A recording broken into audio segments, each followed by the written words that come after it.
wala na ho akong pakialam. Naumpisahan na ho natin ito, hindi na ho tayo titigil. Kasi alam natin, nagsasabi tayo ng totoo, hindi tayo nagsisinungaling. Sabi ko nga, I have nothing to gain. Wala ho akong mapapala dito rather than telling the truth.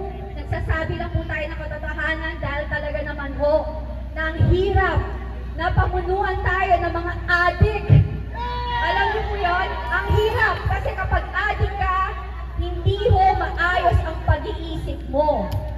Kapag adik ka, hindi ka matinong, hindi ka matinong mag-isip. Diba? At ako alam ko po, kasi personal experience ko ho yan. Kasi ang kuya ko ay naging adik. Ang naging kasama ko, naging adik. Naabuso po ako ng adik. Okay lang, sabihin na natin kung normal, regular na tao, normal na tao na hindi ka nakaupo sa gobyerno, gusto mong mag-adik, bahala ka sa buhay mo. Pero kapag ikaw ay nanungkulan sa gobyerno, kailangan natin ng isang mga leader na may paninindigan at talaga pong pinaglalaban tayo. Hindi po duwag at takot kasi wala na silang makukuhang pera.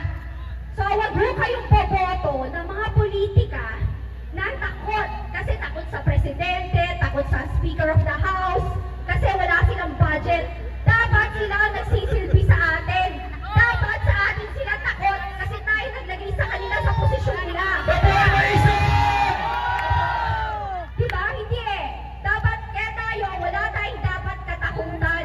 Kasi upo po kayo sa harapan. naglagay sa posisyon nila. Upo sa harapan, upo. Ang sasarap nga na buhay, ilan po tayo? Ilan ang Upo, upo. Right? 120 million. Isipin nyo. Brother, upo kayo, upo. 120 million na tao, binigyan ng tag-iisang milyon. That's 120 billion. Isa na kahit pa paano gumaan yung buhay ng magkano ang flood control project? 500 billion. My God! Diba?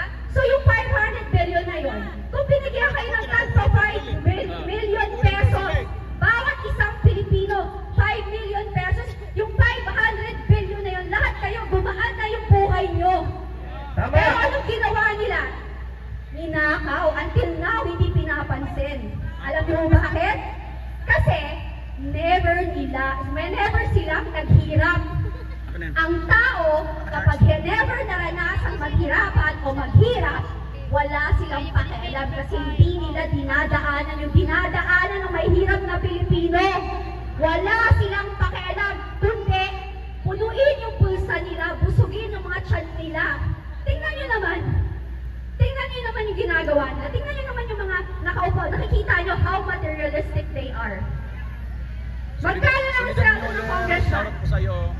Kumusta po? Diba? 100 plus. Sabi na 200,000. Yung iba dyan, 4 million ang relo. Ang sasakyan, magkano? May naka-AMG pa. Alam mo ba magkano AMG? Diba? 15 million. Dumano ako dyan. Naka-AMG kami, McLaren, Porsche, Ferrari, lahat. Alam mo yun, ang sarap ng buhay. Diba? Diba? Ang kakapal ng mukha. So ngayon, dyan sa Congress, ang hamon ko sa inyo, kung talagang for the people kayo, dapat po, ipaglaban ninyo kung ano yung tama. Hindi po kung ano ang tama sa bulsa ninyo. Dahil naduduwag kayo na wala kayong budget. Bakit ho? Tumakbo po ba kayo para magkapera? Diba? Tumakbo po ba kayo kasi gusto nyo kumita? O tumakbo talaga kayo katulad ng mga pangako ninyo na para pagsilbihan ang mamamayang Pilipino? Sa mga constituent ng bawat kongresista, ang tawag ko po sa inyo, puntahan nyo, mag-rally ho kayo doon sa mismo bahay or whatever kung saan sila nakatira, ipaglaban nila kayo. Huwag silang duwag. Wala silang mga bayag. Nakakahiya. Yung iba nga teacher pa dati or whatever. Pero tingnan nyo ngayon, walang mga paninindigan. Ang pinaninindigan nila, naduduwag sila na malaman na nakinabang sila. Wala kayong bayag! Wala kayong bayag! Wala kayong bayag! Wala kayong bayag! Diyos ko, ay tingnan nyo ho. Ako babae. Hindi ako politika, hindi ako politician. Hindi ako vlogger. Wala akong kinikita dito. Pero lumalaban ako. Eh, eto mga nakaupo. Nakikinabang, sumisweldo sa kaban ng bayan.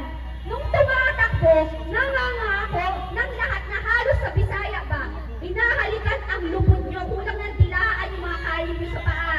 Pati split ends yun sa bahin. Mukha kayong bayag! Mukha kayong bayag! Mukha kayong bayag! Ayan, Di oh, ba? dami tao. Nga yan eh, tama no? Mga tao, At saka dami, di ba, nakita nyo ba, yung mga nagsasalita. Mga troll, kontento na kayo, ha? Maraming tao po. Hindi ako lawyer. Pero pag Ayan, pinanood oh, mo tao as din sa an kabila, oh. outsider, Punong-puno, ha? nakakahiya. Masaya na kayo mga bangag troll. Parang hindi Turbo mga kayo sa buhay. politician kung magsalita. Napaka-bully. Dapat sa inyo, sinasakal na kagad eh. Gawain ng mga adik na brat, na bully, na nanghaharas. Hindi nyo ba nahihalata?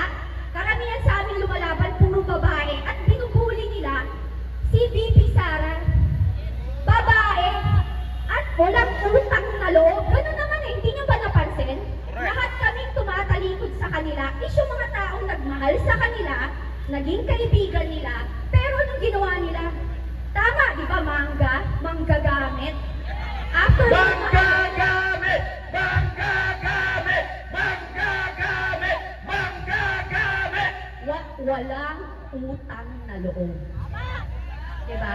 Napakawalang utang na loob. Katulad ng mga troll, walang utang na loob. Hindi, alam nyo, hindi sila magwawagi kasi hindi sila sanay maghirap. Tingnan nyo po kayo, kahit umuulan nandito, sila ba pupunta sila dito? Hindi, di ba? O kaya magrarally? O, sabihin nyo na, pag binigyan kayo ng ayuda, tanggapin nyo kasi sa inyo yun, pera nyo yun. Hindi mo pera yan! Hindi mo pera yan! Diba? Hindi mo pera yan! Hindi mo pera yan! Grabe, ang sarap ng buhay. Lalaki ng properties. Kaya nyo, marami pang lalabas. Mabubuking. Kaya alam nyo, huwag kayong mawala ng pag-asa na akala nyo ang tagal, ba't di pa nangyayari? Kasi sa totoo lang, sabi nga, di ba ang Diyos mapagpatawad? Di ba? Ngayon po, may paraan din ang Diyos para mabigyan nila, magkaroon sila ng realization to change. Hopefully, makapagbago. Sa paano pong paraan? Sa paraan po na binigyan, katulad nga, nabubuking yung mga kanilang pagkakamali, di ba? Nabubuking yung kanila, nilalantad sa madlang tao, sa pasensya na hindi ako masyadong straight, masyadong malalim magtagal na medyo ano, pasensya na ho. So, di ba, parang hindi pinababayaan ng Diyos na hindi ninyo makita ang mga maling ginagawa nila. So, binubuking yung mga kapalpakan nila, ang pagnanakaw, at pinapaya na sila. Para ma-realize nila, naku, napapaya na ako. Naku, kawawa naman ang pamilya ko at mga magiging apo ko. Ang iniwan kong legacy is kahihiyan kasi nagnanakaw ako at gumagawa ako ng kamalian. Pero, pag hindi pa rin sila nagbago, yun na, mararanasan na nila ang latigo ng Panginoon. Diyos ang sisingil. Kakampi natin ang Diyos. Kakampi natin ang Diyos. Hindi niya tayo pababayaan. Maraming salamat po at mabuhay po kayong lahat. Mabuhay po Yun. ang babaeng may isog, Miss Cathy!